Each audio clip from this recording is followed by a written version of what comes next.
ఎన్నికల్లో ఇచ్చిన హామీలను కాంగ్రెస్ ప్రభుత్వం అమలు చేయాలని సిపిఐ నాయకులు డిమాండ్ చేశారు. లేకుంటే గత ప్రభుత్వానికి పట్టిన గతే పడుతుందని హెచ్చరించారు. మహబూబాబాద్లో జిల్లా సమగ్ర అభివృద్ధికై సిపిఐ ఆధ్వర్యంలో కలెక్టరేట్ ముందు ధర్నా చేపట్టారు.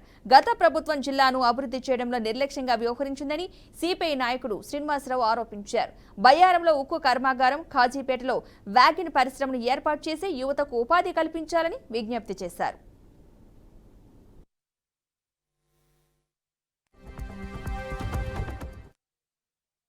సంవత్సరాలుగా వస్తూ ఉన్నది. ఈ 8 సంవత్సరాలుగా ఏదో అక్కడ ఒక రోడ్డు ఇక్కడ ఒక రోడ్డు పెద్దగా చేసి ఈ జిల్లాను అభివృద్ధి చేసినామని చెప్పి గత పాలకులు చెప్పుకుంటున్నటువంటిది మనం చూస్తూ ఉన్నాం. అభివృద్ధి జరగాలంటే ఈ ప్రాంతంలో ఉన్నటువంటి యువకులకు ఉద్యోగాలు రావాలి. ఈ ప్రాంతంలో ఎవరైతే విద్యార్థులు ఉన్నారో వారికి ఉన్నతమైనటువంటి విద్య రావాలి.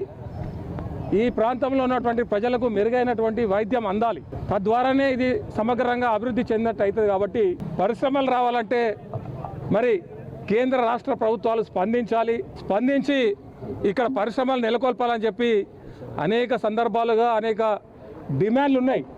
ఉన్నటువంటి హై లెవెల్ బ్రిడ్జి, దీనికి సంబంధించి అక్కడ ఉన్నటువంటి ప్రజలు అనేక రోజులుగా డిమాండ్ చేస్తూ ఉన్నారు హైవే బ్రిడ్జి కావాలని చెప్పి. కానీ ప్రభుత్వాలు పట్టించుకోవడం లేదు. ఇప్పటికైనా కూడా ఈ ప్రభుత్వం పట్టించుకొని ఎంబడే గార్ల రాంపురంలో ఉన్నటువంటి హై లెవెల్ బ్రిడ్జ్ను మరి వెంటనే చేపట్టాలి, నిధులు కేటాయించాలి.